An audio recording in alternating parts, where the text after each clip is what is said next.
Well, bet you never thought you'd see the day. But here we have a complete AJS. Everything's done. It's actually it's 30th of December 2020, and my plan was to get it finished and ride round over New Year's Eve, you know, between the sort of 11 o'clock on New Year's Eve and 1 o'clock on New Year's Day, 1 o'clock AM that is. Obviously, as you can see from the film, there's plenty of snow about. It's mid-afternoon, sort of 3 o'clock-ish, something like that. Temperature's still below freezing, so there's no sign of any thaw. And I've actually been snowed in at the house here since Sunday. It's now Wednesday, I think. So I ain't going anywhere New Year's Eve because there's more snow forecast for later this afternoon and tonight. But it's a complete bike. Everything's done. I just keep saying for a bit, shall I? And let you look at the film. Yeah, it's great. It's been a complete bike since about July, and the hassle I've had over getting the exhaust sorted out has been stressful. But you know, COVID, one thing or another, probably not had the greatest opportunity to ride it anyway. But I wanted to have a ride on it this year, 2020, because it's its 90th birthday, 90th anniversary, however you want to phrase it. And I did have a ride round back in the summer, got the bike finished, everything, complete bike apart from the exhaust. And I was down at my friend's workshop. You know, we've been going, doing a bit, coming home, going back, doing a bit over the last couple of years since whenever I started this.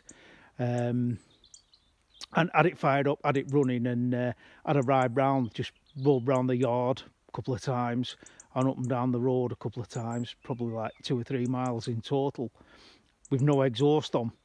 It was great. It was entertaining. Just let me, for those of you familiar with vintage bikes, it won't mean anything to you, but for anyone else, I'll just go over the controls with you. Obviously, we've got an electric foot to start it with. This device here, you just leap up and down on that lustily till it starts. On the handlebars, we have here front brake. I know it works because when you squeeze it on, it gets harder to push. This is the ignition advance and retard. That controls your ignition timing to a certain extent. This is your throttle. Instead of a twist grip, we've got what they call an air lever. Does exactly the same thing, except it's lever operated rather than twist grip operated. Steering damper in the middle, tighten or slacken that off. And this side we've got choke lever, choke on, choke off. The choke's just a slide in the carburettor, so as I release the tension on the cable, the slide drops down in the carburettor, blocks the airflow, and then it just sucks petrol through the pilot jet. So that's a slide back up at the top of the carburettor out of the way, and clutch. Quite conventional in its own right. Hand change, so you pull the clutch in. We're in neutral at the moment. We go up one for top, down past neutral, second is here, and third or top gear is at the bottom here. And that's it. Conventional rear brake on the left hand side, just foot brake, and that's basically all the controls. What do you think of my stand then? Nice piece of oak, 2 different sized holes.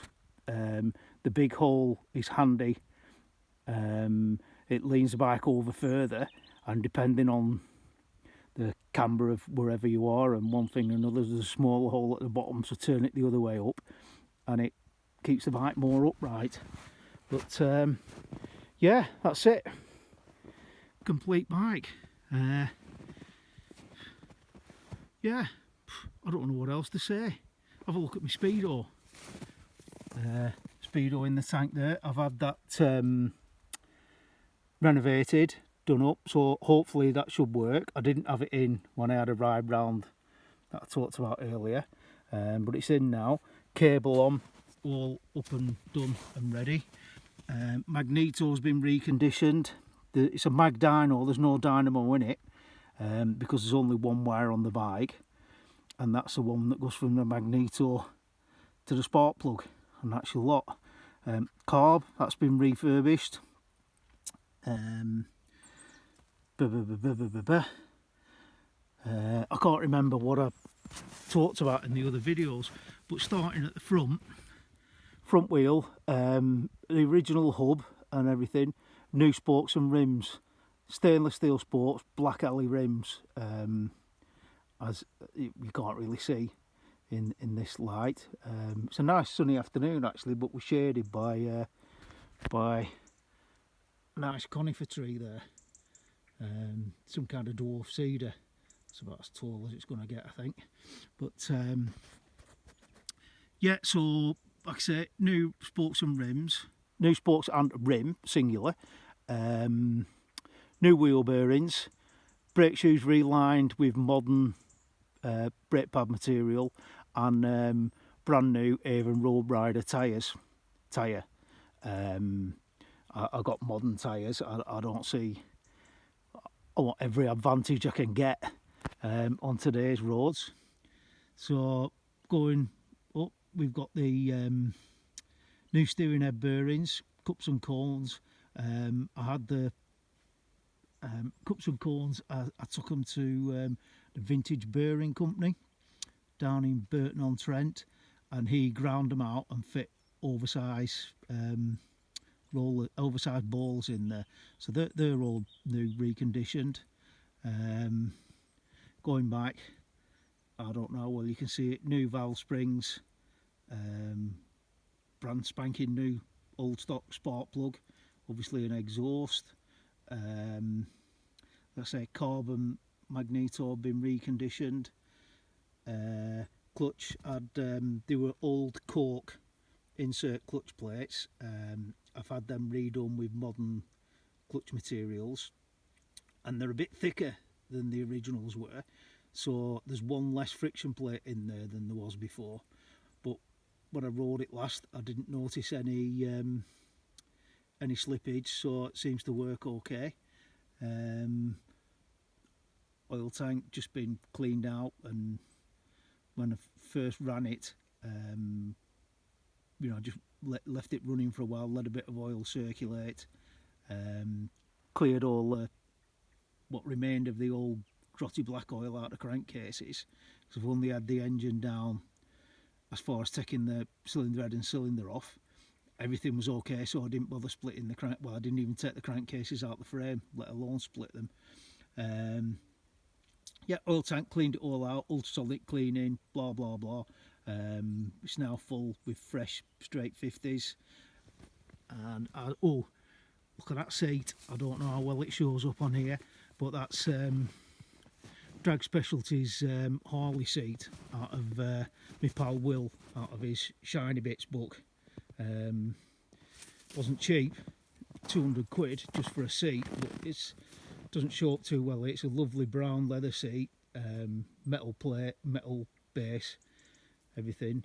alley mud guards front and rear. Back wheel same as the front, original hub, new stainless spokes and black alley rim. Well, it's an alley rim painted black. Alley mud guard, these nice Kipper silencers. The exhaust is actually to fit an aerial red Hunter that Palomine Ian modified for me to fit this bike. Again, new wheel bearings, new final drive chain, new primary drive chain. That's about it. Gearbox, I wish I'd got a Kickstarter spring made when I had the new valve springs made. And what was the other? I can't remember what the other spring are. Oh, clutch springs. New clutch springs made as well. So gearbox, new bearings throughout, otherwise that's all original. Exhaust, phone's just telling me I've got a low battery, so I better shut up and stop the video for now, and I'll see you all later. Bye.